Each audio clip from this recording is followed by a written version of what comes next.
My name is Wendy Dixon. I'm 32 years old. 3 weeks ago, my parents stood up at their 40th wedding anniversary dinner and announced to 30 guests, "We're taking the whole family to Hawaii next week for another celebration." Everyone clapped. My sister squealed with excitement. I smiled, already imagining palm trees and ocean breezes, my first real vacation in years. Then I made the mistake of asking a simple question. What time is our flight? My father looked at me like I'd spoken a foreign language. My mother's smile tightened, and in front of every guest in that room, my dad said, "You don't need to know, Wendy. You're not part of this trip. Someone has to stay behind and take care of the kids." 30 pairs of eyes. 30 witnesses to the moment my family told me I wasn't really family at all. But here's what they didn't know. I had a secret, one I'd been building for 3 years, and that night, I decided it was finally time to use it. Before I tell you what happened next, please take a moment to like and subscribe, but only if this story resonates with you. And drop a comment telling me where you're watching from and what time it is there. Now, to understand why I walked away from everything I knew, let me take you back to the beginning. The Dixon family lives in a white colonial house in the suburbs of Boston. 4 bedrooms, 2-car garage, lawn trimmed to HOA perfection. The kind of house that screams "we made it" to anyone driving by. My father, Harold Dixon, retired 3 years ago from his position as a branch manager at a regional bank. My mother, Patricia, has never worked a paid job in her life, but she'll tell you she's busier than any CEO, chairing the church women's committee, organizing neighborhood fundraisers, maintaining what she calls our family's reputation. Then there's my sister, Megan, 3 years younger than me, married to Derek Hartley, a corporate attorney at a firm downtown whose name she drops into every conversation. They have 2 kids, a 5-year-old named Oliver and a 3-year-old named Sophie, and a brand new Lexus SUV that always gets the prime spot in our parents' driveway. My Honda Civic, the one I've been driving for 10 years, it gets parked on the street. "Wendy, move your car," my mother would say whenever I visited. "Derek's bringing the Lexus and guests notice what's in the driveway first." I never questioned it. I just moved my car. That's the thing about being the invisible one in your family. You stop noticing all the small ways they've already decided you don't matter. The nicer parking spot, the better seat at the table, the way your mother introduces your sister to guests by her husband's job title, while you're just Wendy, she helps out. I work as a part-time accountant, mostly remote clients. Flexible hours, modest income. Nothing impressive by Dixon family standards. But I never told them about the other thing I do. The thing I started 3 years ago, after my life fell apart in a different way. I never told them I'd learned to see. Let me paint you a picture of what helping out looks like in the Dixon family. Thanksgiving? I arrive at 6 a.m. to start the turkey. I set the table with my mother's Wedgwood china, the set I'm not allowed to use, only to wash. I arrange the flowers, polish the silver, coordinate the timing of 7 side dishes. Megan arrives at noon in a cashmere sweater, kisses everyone hello, and sits down to be served. Christmas? Same routine. Plus wrapping all the presents my mother bought, because her arthritis is acting up. Funny how her arthritis never stops her from playing bridge 3 times a week. Birthday parties for my niece and nephew? I'm the entertainment coordinator, the cleanup crew, and the backup babysitter all in one. Last year, I spent 8 hours running Oliver's dinosaur-themed party, while Megan got a manicure because she needed a break. The one time I asked if maybe, just maybe, I could skip a family event because I had a deadline for a client, my mother's voice went cold. Family comes first, Wendy. We all make sacrifices. Except I'm the only one who ever seems to make them. The breaking point comes in small moments, like the year I got my Christmas gift, a kitchen apron that said "World's Best Aunt" in glittery letters. Megan gave it to me. She smiled like she'd done something thoughtful. I wore it. I wore it every single time I came over to cook, clean, and babysit. Do you want to know when I realized the truth? It hit me one random Tuesday evening while I was scrubbing my mother's Le Creuset pot after yet another family dinner. I couldn't remember the last time anyone had invited me somewhere without expecting me to work. 3 years ago, my life fell apart. I'd been dating a man named Kevin for 4 years. We talked about marriage, about kids, about a future. Then one evening, he sat me down and said the words I'll never forget. "I love you, Wendy, but I don't think I'm in love with you anymore. You're just there. You're always just there. Always just there, like furniture, like wallpaper." After he left, I wandered into a pawn shop downtown. I don't know why. Maybe I was looking for something to fill the hole. That's when I saw it. A Canon DSLR camera, used but well maintained, tagged at $180. I bought it with money I should have saved. I told no one. That camera became my secret. I started photographing things most people ignore: elderly women at bus stops, the tired faces of overnight janitors, the calloused hands of a street vendor. People who society looks right through, the same way my family looks right through me. I called the series Invisible Women. I created an anonymous Instagram account. No face, no real name, just the photos. Over 3 years, I gathered 12,000 followers, people who saw what I saw, people who understood. I kept the camera wrapped in an old cashmere scarf at the back of my closet. It was the only thing I ever kept for myself. 3 weeks before my parents' anniversary party, I got an email that I almost deleted as spam. It was from a gallery in Monterey, California, Coastal Light Gallery, asking if I'd be interested in discussing my work. I stared at that email for 20 minutes before I realized my hands were shaking. But I didn't reply. Not yet. Because good things didn't happen to people like me. There's one person in my family who actually sees me. Her name is Ruth, and she's my mother's younger sister. Aunt Ruth is what my mother calls the family disappointment. She never married. She followed her passion for ceramics instead of getting a real job. 20 years ago, she moved to Carmel by the Sea to open a small cafe with a pottery studio in the back. My mother hasn't forgiven her since. Ruth threw away her potential, my mother likes to say. She could have had a good life, but she chose to play with clay. I've been calling Aunt Ruth every Sunday night for 7 years. My mother doesn't know.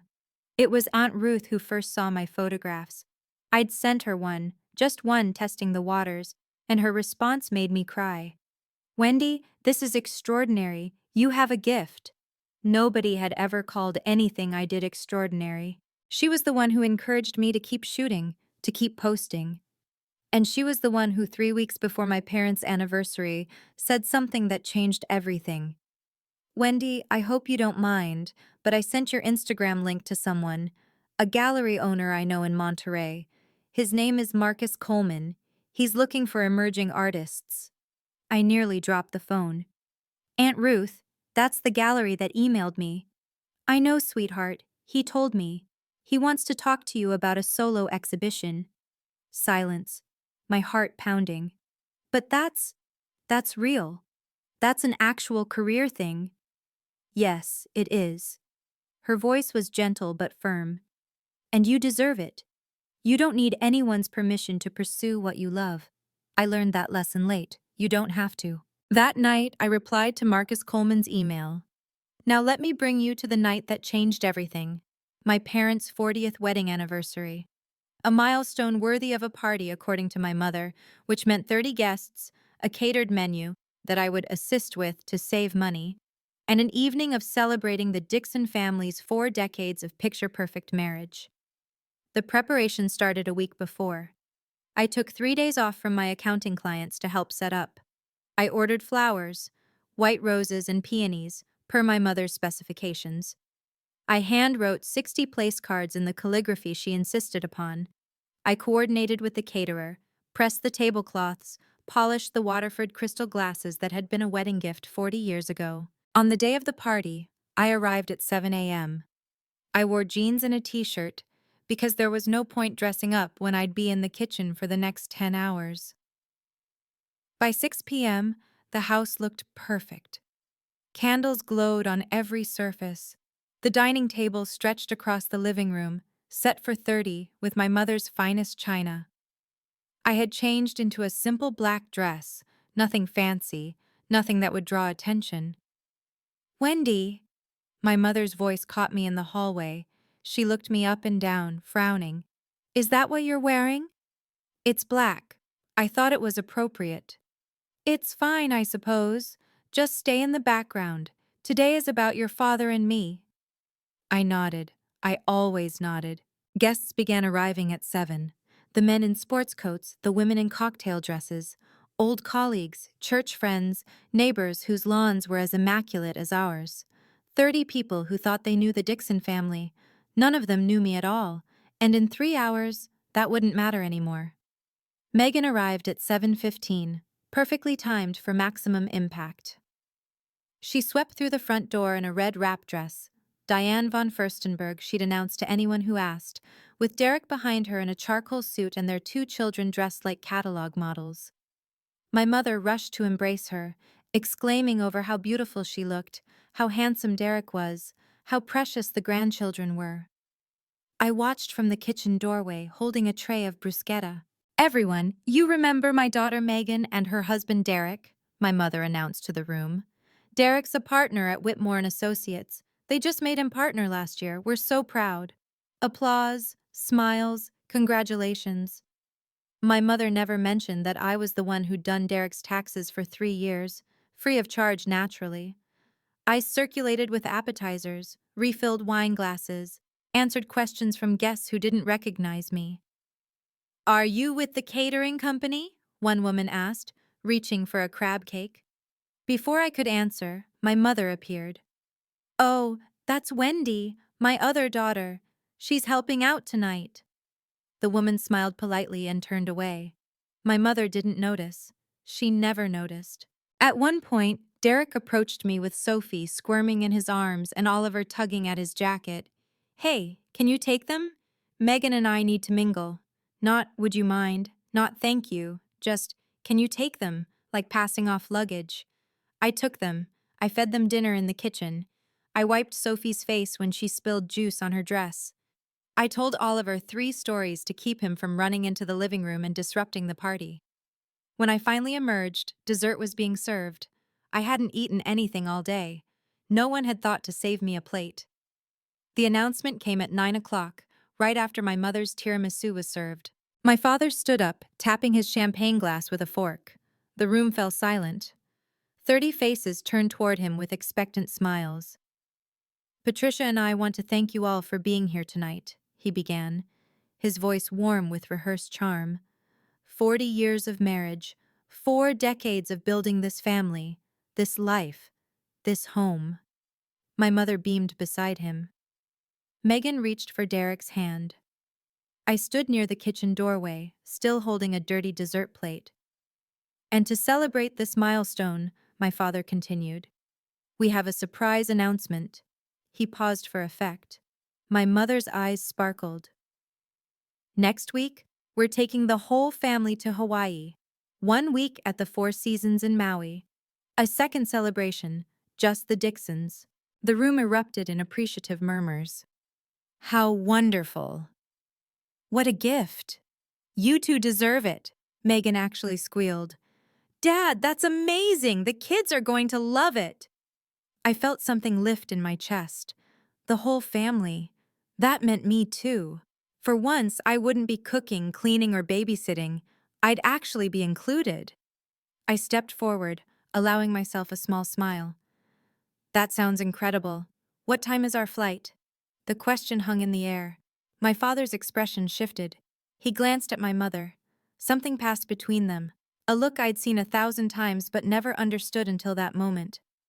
Wendy, he said slowly, you don't need to know the flight time. The room went quiet.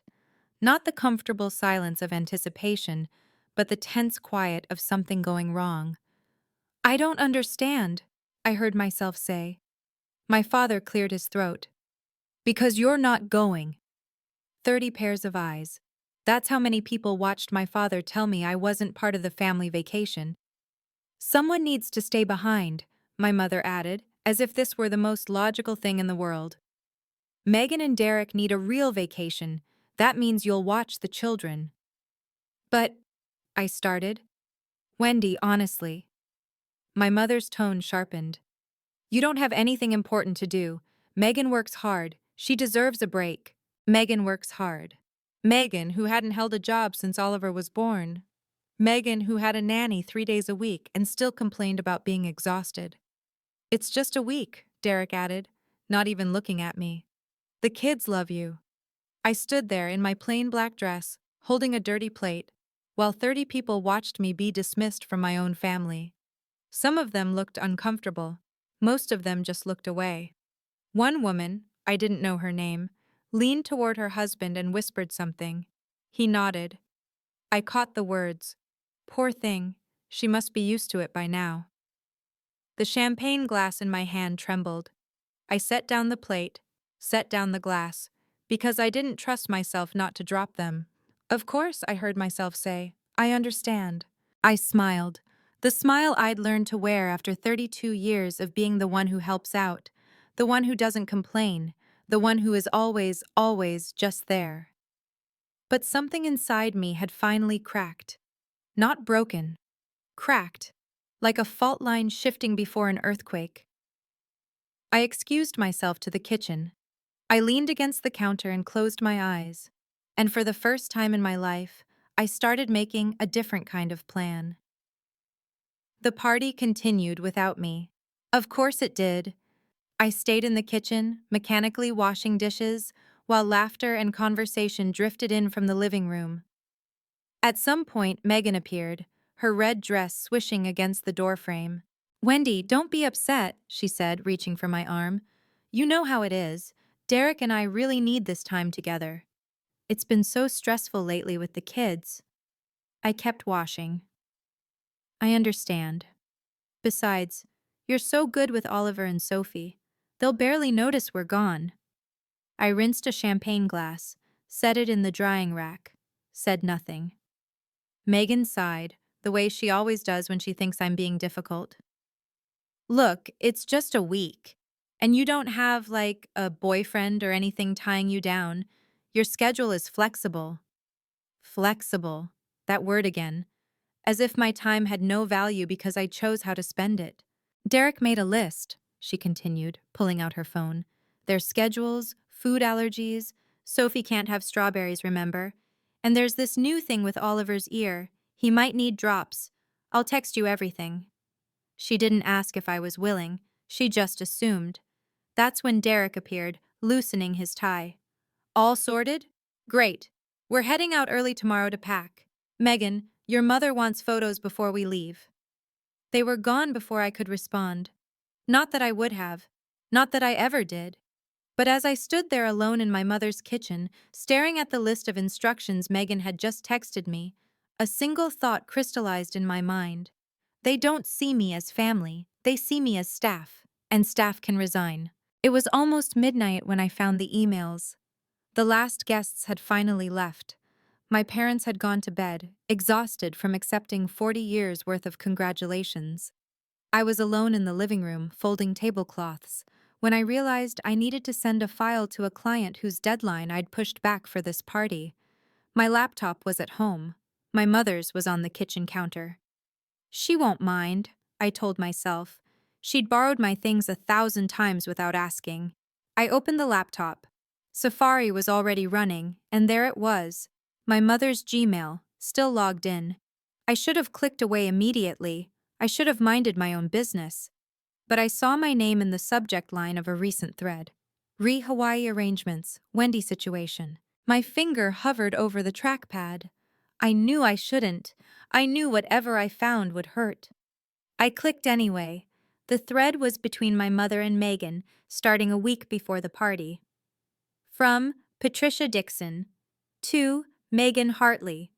Keep Wendy here to watch the kids. She doesn't have anything important to do anyway. Derek was right. It's like having free help. She should be grateful we give her something to do. And Megan's reply. Totally agree, Mom. She'll probably feel useful for once. It's kind of sad, honestly, but at least it works out for us. I read those words 3 times to make sure I understood them. Free help. She should be grateful. Kind of sad. I took screenshots. I emailed them to myself. I deleted my email from the sent folder and cleared the browser history. Then I sat in my mother's dark kitchen, in the house where I'd grown up, and finally let myself understand exactly what I was to them. I drove home at 1 in the morning through empty streets. My apartment was small, a one-bedroom in a building that hadn't been updated since the 90s. Beige carpet, white walls, furniture I'd bought secondhand. My mother had called it depressing the one time she visited, but it was mine, the only space where I could breathe. I sat in the darkness for a long time, staring at my phone. The email from Marcus Coleman glowed on the screen, the one I'd answered but never followed up on. We'd exchanged a few messages about a potential meeting. He wanted to see my full portfolio in person. He was excited about the series. I could go. I could actually go. I picked up my phone and called the only person who would understand. Aunt Ruth answered on the second ring, even though it was past midnight. "Wendy, what's wrong?" I told her everything. The announcement, the humiliation, the emails. My voice cracked exactly once when I read aloud the words "free help." When I finished, there was silence on the line. Then Aunt Ruth said something I'll never forget. "Wendy, I have a spare room above the cafe. I need help with the morning shift anyway. And that gallery? It's 20 minutes from my place. Aunt Ruth, I can't just—" "Yes, you can. You can leave. You can choose yourself for once. The only person stopping you is you." I hung up at 2 in the morning. By 6, I'd started packing. 3 suitcases. My camera equipment, my laptop, the cashmere scarf that had wrapped my Canon for 3 years. I left behind the world's best aunt apron. For the first time in 32 years, I was choosing myself. If you've made it this far, I want to ask you something. Have you ever had to choose between your family and yourself? Have you ever stood at a crossroads where staying meant losing who you were? Tell me in the comments, what would you do?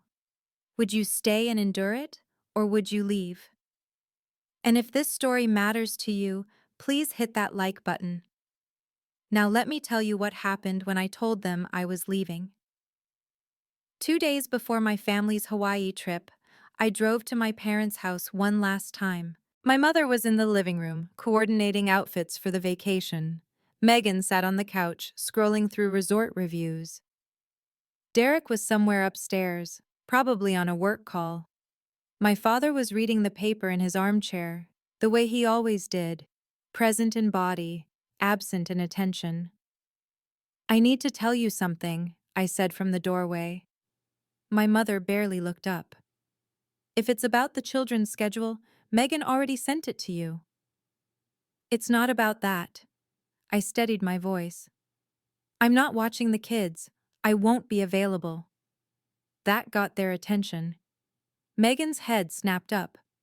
My mother's hands froze over a pile of sundresses. "What do you mean, not available?" my mother asked. "I have a work opportunity in California. I'm leaving tomorrow." "California?" My father lowered his newspaper.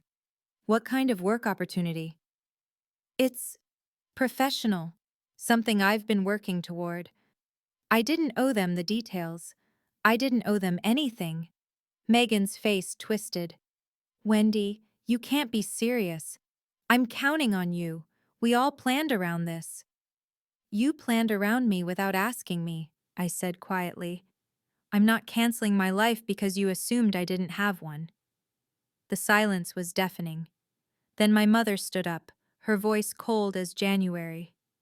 "This is incredibly selfish, Wendy. Megan needs your help.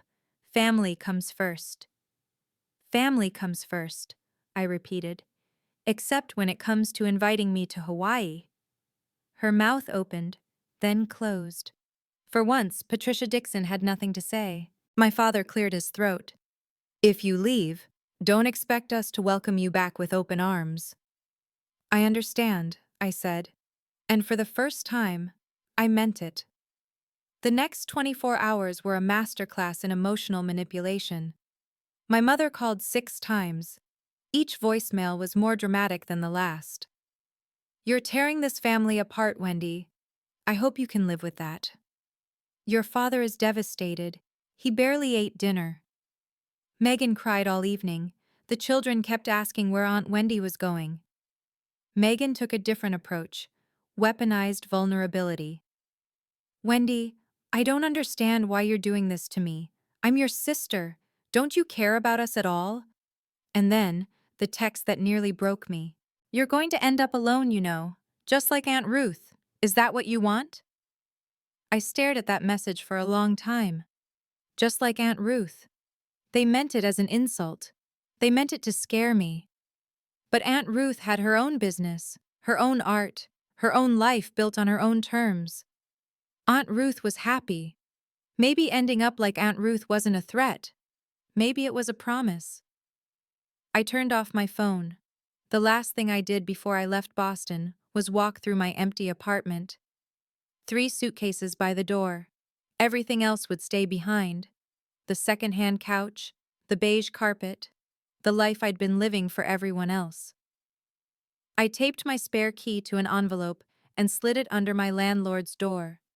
Month-to-month lease, paid through the end of January. Clean break. I loaded my car as the sun came up. My Honda Civic, 10 years old and reliable as ever. The same car my mother had been embarrassed by for years. It was going to carry me to a new life. I didn't look back as I pulled away from the curb. The drive from Boston to Carmel by the Sea takes about 45 hours if you push it. I didn't push it. I took 5 days, stopping at roadside motels, eating at diners where nobody knew my name.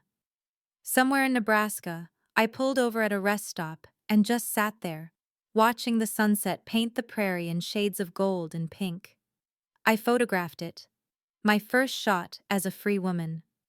On the 3rd day, my phone buzzed with a text from Megan. I turned it back on to check directions. "Mom says if you're not home when we get back from Hawaii, you're dead to her." I read it once, then I deleted it. She was already acting like I was dead anyway. At least now I'd be alive somewhere else. On the 4th day, I called Aunt Ruth from a gas station in Arizona. "I'm about 8 hours out," I said. "Your room is ready. Fresh sheets, ocean view, and Marcus wants to meet you tomorrow afternoon if you're up for it." My stomach flipped. "Tomorrow? That's so fast." "Wendy." Her voice was warm, certain. "You've been waiting 3 years for this. It's not fast. It's finally." When I crossed into California, something shifted inside me. The Pacific appeared on my left, vast and endless and blue. I rolled down my window and breathed salt air for the first time in my life. I cried then. Not from sadness, from relief, from the overwhelming sensation of possibility. At 7 p.m. on the 5th day, I pulled into the driveway of the Ceramic Cup, Aunt Ruth's Cafe and Pottery Studio in Carmel by the Sea. She was waiting on the porch, arms open. "Welcome home," she said, and for the first time in 32 years, somewhere actually felt like it. Carmel by the Sea is the kind of place that doesn't feel real at first. Cottages with storybook rooftops, art galleries on every corner, ocean mist rolling through cypress trees. The whole town felt like a painting someone had dreamed into existence. Aunt Ruth's Cafe sat on a quiet street 2 blocks from the beach. The Ceramic Cup, hand-lettered sign, blue shutters, window boxes overflowing with lavender. The pottery studio occupied the back half of the building, where she taught classes and sold her work to tourists who wandered in for coffee. My room was upstairs. Small, but bright. A bed with a white quilt, a desk by the window, and a view of the Pacific that made my chest ache with something I couldn't name. "You'll work the morning shift," Aunt Ruth explained over dinner that first night. 6 to noon. After that, your time is yours. "I don't know how to thank you for this." She waved her hand. "Don't thank me. Just build something. That's payment enough." The next morning, I woke before dawn. I tied on an apron, not the world's best aunt one I'd left behind, just a simple canvas apron with the Ceramic Cup embroidered in blue thread, and learned how to make pour-over coffee. Customers came and went. locals who knew Ruth by name, tourists charmed by the homemade scones. I took orders, wiped tables, chatted with strangers who had no idea I'd run away from my entire life 5 days ago. By noon, I'd made $37 in tips. I'd smiled more than I had in months. And at 2 o'clock, I had an appointment at Coastal Light Gallery. I showered, changed into the nicest dress I owned, and walked 3 blocks to meet the man who might change everything. Marcus Coleman looked nothing like I expected. I'd imagined someone intimidating, slicked back hair, designer suit, the kind of gallery owner who made artists feel small. Instead, the man who greeted me at Coastal Light Gallery was tall and weathered, with silver hair and kind eyes. He wore a linen shirt, sleeves rolled up, and smiled like we were already friends. "Wendy Dixon," he said, shaking my hand. "Ruth has told me a lot about you, but the work speaks for itself." He led me through the gallery. White walls, natural light, photographs and paintings displayed with careful precision. This was a serious place, a place where art mattered. "I've looked through your Instagram extensively," Marcus continued. "The Invisible Women series is extraordinary. There's a truth in those images that most photographers spend decades trying to capture." I didn't know what to say. I'd never heard anyone describe my work that way. "This one." He stopped in front of a large monitor displaying my portfolio. On screen was a photograph I'd taken 2 years ago, an elderly woman waiting alone at a bus stop, her face a map of lines and quiet dignity. "This is the one that made me reach out. There's something in her eyes. Patience, maybe. Or resignation. It's heartbreaking." "She was waiting for a bus that came late," I said quietly. "She'd been standing there for 40 minutes. Nobody stopped to offer help." Marcus nodded slowly. "You see people, Wendy. Really see them. That's a gift." He turned to face me, and his next words landed like a key turning in a lock. "I'd like to offer you a solo exhibition, 15 pieces, opening in 6 weeks. We'll cover printing, framing, and marketing. You keep 60% of all sales." I signed the contract on a Tuesday afternoon, sitting at Marcus's desk, with sunlight streaming through the gallery windows. The document was simple: 15 photographs. Opening night scheduled for late August. Coastal Light Gallery would handle production costs, printing, framing, installation, marketing materials. I would receive 60% of all sales revenue, with the gallery retaining 40% as commission. "Standard terms," Marcus assured me. "Fair terms." But as I read through the pages, my hands started to shake. "Take your time," Marcus said gently. "This is a big step." It wasn't the business terms that overwhelmed me. It was seeing my name printed in official type. Artist, Wendy Dixon. A legal document recognizing that my work had value, that I had value. I thought about all the times I'd done my family's taxes without credit, all the parties I'd organized without thanks, all the hours spent caring for children who would grow up never knowing how much I'd given them. Not once had my name appeared on anything that celebrated my contribution. Until now. "The exhibition title," Marcus said, pointing to a line near the bottom. "I'd like your approval. We're proposing Invisible Women, Portraits of the Overlooked." Invisible Women. "It's perfect," I whispered. I signed my name on the line. Marcus countersigned as witness. The document was notarized by his assistant, a young woman named Julia, who stamped the pages with official precision. When it was done, Marcus handed me my copy. "Congratulations, Wendy. You're officially a represented artist." I walked out of that gallery holding the contract against my chest. Physical proof that I wasn't nothing, that I'd never been nothing. For 3 years, I'd built something in the shadows. Now, finally, it was about to step into the light. While I was building my new life in California, my family was discovering what my absence actually meant. I didn't witness these events firsthand, of course. I heard about them later, pieced together from voicemails and texts, and one very awkward phone call from my father. Apparently, Hawaii was a disaster. Without me there to babysit, Megan and Derek couldn't enjoy a single, adults-only dinner. Oliver threw a tantrum on the beach, because no one had remembered to pack his special sandcastle bucket, something I always remembered. Sophie developed an ear infection on day 3, and nobody could find the pediatrician's number because I'd always been the one to keep track of medical information. My mother spent most of the trip complaining that the resort staff wasn't as attentive as expected. She called the concierge 3 times to complain about turned-down service. She sent back her Mai Tai twice. "This isn't relaxing at all," she reportedly said. "Who planned this trip?" My father, wisely, did not remind her that she had planned it herself. The texts started arriving on day 4. "Wendy, where are the kids' medication records? Wendy, what's Oliver's bedtime routine? He won't sleep. Wendy, the restaurant doesn't have a kids' menu. What would they eat?" I didn't respond. I was too busy printing proofs at a photography lab in Monterey, selecting frames, and meeting with a journalist from Carmel magazine who wanted to interview me. But here's the thing about absence. It teaches people what they've been taking for granted. On day 6 of their Hawaiian vacation, Megan did something she'd never done before. She searched my name on Google, and for the first time, she found something other than a blank page. 6 weeks later, I stood in the center of Coastal Light Gallery and couldn't quite believe it was real. 15 of my photographs hung on the walls, each one printed large and framed in simple black. The gallery glowed with soft light. A string quartet played in the corner.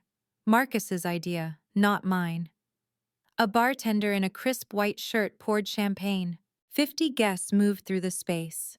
Local artists I'd met through Aunt Ruth. Collectors Marcus had invited. A journalist from Carmel magazine, already taking notes. People who had come specifically to see my work, on gallery walls, with price tags that made me dizzy. I wore a navy dress. Simple, elegant, nothing that screamed for attention. My hair was down for once. I'd even put on lipstick, something I rarely did. Aunt Ruth appeared at my side, pressing a glass of champagne into my hand. "How do you feel?" "Terrified," I admitted. "What if nobody buys anything?" "Someone already has." She nodded toward a woman in pearls examining the centerpiece of my exhibition, the bus stop photograph, the one that had caught Marcus's attention. A small red dot had appeared on the wall placard beside it. "That's Mrs. Pemberton. She owns half the art in Monterey County. She just bought that piece for $3,000. $3,000. For something I'd created. "Wendy." Marcus approached, grinning broadly. "I want to introduce you to someone from the magazine. They're considering you for next month's cover feature." Cover feature. Magazine cover. My face, my name, my story, all in print. I was halfway through that introduction when the gallery door opened and my world tilted on its axis. Megan and Derek walked in, still sunburned from Hawaii. They looked completely out of place. Megan wore a floral sundress more suited to a beach brunch than an art opening. Derek had his phone out, already frowning at something on the screen. They both scanned the room with expressions I knew well, the look my family wore whenever they encountered something outside their understanding. Then Megan saw me. "Wendy!" She rushed forward, arms outstretched, like we were reuniting after a long separation she'd been dreading. "Oh my God, we've been so worried about you!" 50 guests turned to look. The string quartet faltered for half a beat before continuing. "Megan," I kept my voice calm. "This is unexpected. We had to come." Her eyes were wide, earnest. "We flew in yesterday. Mom found your Instagram. She's been calling everyone trying to track you down." Derek appeared behind her, nodding at me like we were business associates. "Wendy, nice place." "It's a gallery," I said. "My gallery opening, actually." Megan blinked, taking in the photographs on the walls for the first time, taking in the guests, the champagne, the price tags. "You did all this?" Her voice was genuinely confused. "Since when do you do this?" "Since 3 years ago. You never asked what I did in my free time." Aunt Ruth materialized at my elbow, a quiet wall of support. Across the room, Marcus was watching carefully, ready to intervene if needed. Megan leaned closer, lowering her voice. "Wendy, I have news." I'm pregnant again. Number 3. And I really need you to come home. Derek's work is crazy right now. Mom's not helpful with the kids. I need you. There it was. Not an apology, not congratulations on the exhibition, just need. Always, always their need. The words hung in the air between us. I need you. How many times had I heard that phrase? How many times had I dropped everything, rearranged my life, made myself small enough to fit into the space they'd carved out for me? Megan, I said quietly, I'm in the middle of my opening night. I know, and this is lovely, really. She waved her hand at my life's work like it was a cute hobby. But we can talk about that later. Right now, I need to know when you're coming back. She's not coming back. Aunt Ruth's voice cut through like a blade. She lives here now. Derek stepped forward, irritation flickering across his face. With all due respect, Ruth, this is family business. Family business? Aunt Ruth laughed. A short, sharp sound. You mean the family that uninvited her from vacation and called her free help in emails she wasn't supposed to see? Megan went pale. Around us, guests had stopped pretending not to listen. The journalist from Carmel magazine. I noticed her pen moving rapidly across her notepad. That's not... We didn't mean it like that, Megan stammered. How exactly did you mean it? This came from Mrs. Pemberton, the collector who'd just purchased my photograph. She stood nearby, champagne in hand, watching the scene unfold with undisguised interest. I'm sorry, Derek said tightly. Who are you? Someone who just paid $3,000 for that young woman's art. Mrs. Pemberton nodded toward my bus stop photograph. And someone who's very curious why her family seems to think she should abandon her career to be a babysitter. The temperature in the room dropped 10 degrees. Megan looked at me, desperation in her eyes. Wendy, please, let's talk privately. Let me pause here for a second. If your family showed up at the most important night of your life, not to celebrate, but to drag you back to a life where you didn't exist, what would you say? Tell me in the comments. I really want to know. And if you want to hear what happened next, make sure you're subscribed so you don't miss anything. Now, let me tell you what I said. I didn't retreat to a corner. For 32 years, I had made myself small. I had whispered, accommodated, disappeared. Not tonight. I stepped forward into the center of my own exhibition and spoke clearly enough for everyone to hear. Megan, I understand that you're pregnant. Congratulations, genuinely. But I won't be coming back to Boston to be your childcare. Wendy, I'm not finished. My voice didn't waver. You can hire a nanny. You can hire two. Derek makes enough at Whitmore and Associates, and you've never had trouble spending money before. What you can't do is hire me, because I was never paid. Megan's mouth opened, then closed. Around us, I could feel the gallery guests leaning in. This isn't a hobby, I continued, gesturing to the walls. This is my work. I've been building this for 3 years while everyone in our family assumed I had nothing important to do. And just so we're clear, I pointed to the photograph Mrs. Pemberton had purchased. That piece just sold for $3,000. Tonight, I've sold 4 pieces totaling $8,000. My work has value. I have value. And I will not throw that away to go back to being free help. Silence. Absolute silence. Derek coughed uncomfortably. Megan's eyes were filling with tears, real ones this time, I thought, not the performative kind. Then Marcus started to clap. Aunt Ruth joined him. Mrs. Pemberton raised her champagne glass in a silent toast. One by one, the other guests followed. Applause rippled through the gallery.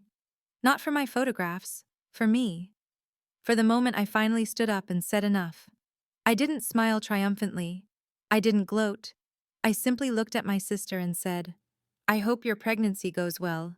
I truly do. Then I turned and walked away. The gallery door opened again 20 minutes later. I was in the middle of a conversation with the Carmel magazine journalist when I saw them. My parents, standing in the entrance like they'd materialized from a nightmare. My mother wore her Burberry trench coat, the one she saved for important occasions. My father stood behind her in a blazer, looking uncomfortable and out of place. They scanned the room until their eyes found me. Patricia Dixon walked through my gallery like she owned it. Wendy. Her voice carried the same tone she'd used when I was 8 and had tracked mud onto her clean floors. We need to talk. The journalist raised an eyebrow. I excused myself and moved to intercept my parents before they could cause more of a scene. You came all this way, I said evenly. Of course we did. You disappeared. You left your family when we needed you most. My mother's voice trembled with righteous indignation. And now I find you here, playing artist, while your sister is pregnant and struggling. Megan is pregnant and wealthy, I corrected. She's not struggling. She's inconvenienced. Don't be cruel, Wendy. This isn't you. You're right. I took a breath. It isn't the me you wanted, the me that you could count on to do whatever you asked. But that Wendy was never seen, Mom. She was just used. My father cleared his throat.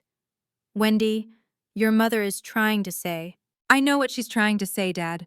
I've heard it my whole life. Family comes first. Make sacrifices. Don't be selfish. I met his eyes. But I wasn't part of the family trip to Hawaii, remember? So, which is it? Am I family or aren't I? Neither of them had an answer. My mother recovered first. Hawaii was one trip, she said dismissively. You're blowing this out of proportion. Someone had to stay with the children. Someone, I repeated. Why me? Why always me? Because you have the time. You don't have a husband, you don't have children of your own. What else would you be doing? I'd wondered if I would ever use those screenshots. Part of me had hoped I'd never have to. But standing there, in my gallery, surrounded by my work and my witnesses, I realized that some truths need to be spoken aloud. I pulled out my phone. Let me read you something, I said, my voice steady. This is an email you sent to Megan before the anniversary party. My mother's face went white. Keep Wendy here to watch the kids. She doesn't have anything important to do anyway. It's like having free help. She should be grateful we give her something to do. The gallery had gone silent again. I could feel every eye on us. And Megan replied, I continued. She'll probably feel useful for once. It's kind of sad. Megan, standing a few feet away, looked like she wanted the floor to swallow her. Wendy, my father started, where did you— It doesn't matter where I found it. What matters is that you wrote it. I lowered my phone. I'm not reading this to embarrass anyone. I'm reading it so you understand why I left. You didn't see me as family. You saw me as staff, and staff has the right to quit. My mother's mouth closed, opened again. For the first time in my life, Patricia Dixon was speechless. The journalist from Carmel magazine was still writing. It was Derek who broke first. This is ridiculous, he snapped, stepping forward. Wendy, you're making a scene over nothing, so your family asked you to babysit. Big deal. That's what families do. Not everyone gets to run off and pretend to be an artist. Pretend? Mrs. Pemberton's voice cut through the room like ice. I just spent $3,000 on her work. I don't pay that kind of money for pretend. Derek turned, his corporate composure cracking. With respect, ma'am, you don't know this family. This is between us. Actually, I know exactly what I need to know. Mrs. Pemberton set down her champagne glass. I know that young woman has spent years photographing people society overlooks, and I know her own family treated her exactly the same way. A murmur rippled through the gallery. Guests were openly staring now, the kind of attention my mother had always craved, but not like this. Never like this. My mother tried to salvage the situation. This is a misunderstanding. Family jokes are being taken out of context. A joke? Another voice, a woman in her 60s with silver hair and a kind face. I'd sold her a photograph earlier that evening. Telling your daughter she has nothing important to do? Calling her free help? What's funny about that? More murmurs. More judgment. The social capital my mother had spent decades accumulating was evaporating in real time. I think, Aunt Ruth said gently, it might be time for you to leave. My mother's face flushed scarlet. My father took her arm. Megan was crying now. Real, humiliated tears. Derek stood frozen, finally understanding that his courtroom tactics meant nothing here. Wendy, my mother said, her voice shaking, you'll regret this. No, I said quietly. I really won't. My mother left first. She turned on her heel without another word, pulling my father behind her. The gallery door closed with a soft click that somehow echoed louder than a slam. Megan lingered, mascara smudged, arms wrapped around herself like a child caught misbehaving. Wendy, her voice cracked. I didn't know you felt this way. I thought you liked helping. No, you didn't, I said, not unkindly. You didn't think about it at all. None of you did. Derek put a hand on Megan's shoulder. For once, he said nothing. Maybe he'd finally run out of arguments. I hope your pregnancy is healthy, I added. I hope your kids are happy, but I won't be their live-in aunt anymore. If you want to be in my life, it has to be different. It has to be equal. Megan nodded, tears streaming. I understand. I wasn't sure she did, but it wasn't my job to make her understand anymore. They left through the same door our parents had used. The gallery let out a collective breath. Aunt Ruth appeared beside me, wrapping an arm around my shoulders. You okay? I think so. I let out a shaky laugh. I just told off my entire family in public, at my own art show. You did, and you were magnificent. Marcus approached, pressing a fresh glass of champagne into my hand. For what it's worth, I've been doing this for 20 years, never seen an opening night quite like this one. Is that good or bad? He smiled. Let's just say everyone here is going to remember your name, and that, Wendy Dixon, is exactly what an artist needs. I looked around at my photographs, my gallery, my new life. For once, I didn't feel invisible. By the time the gallery closed that night, I had sold 8 of 15 photographs. 8 pieces, $14,000 in total sales. 8,400 would go to me. 60%, just like the contract promised. Marcus handed me the printout of the evening's transactions as the last guest filtered out. Not bad for an opening night, especially one with unexpected family drama. I stared at the numbers. $8,400, more than I'd made in 3 months of part-time accounting work. Mrs. Pemberton wants to commission a piece, Marcus continued. She has a vacation home in Big Sur, wants you to photograph the coastline. A commission? Private collectors often work that way. She liked your eye. She wants to see what you do with her landscape. He handed me a business card. Her assistant's contact. Call them next week.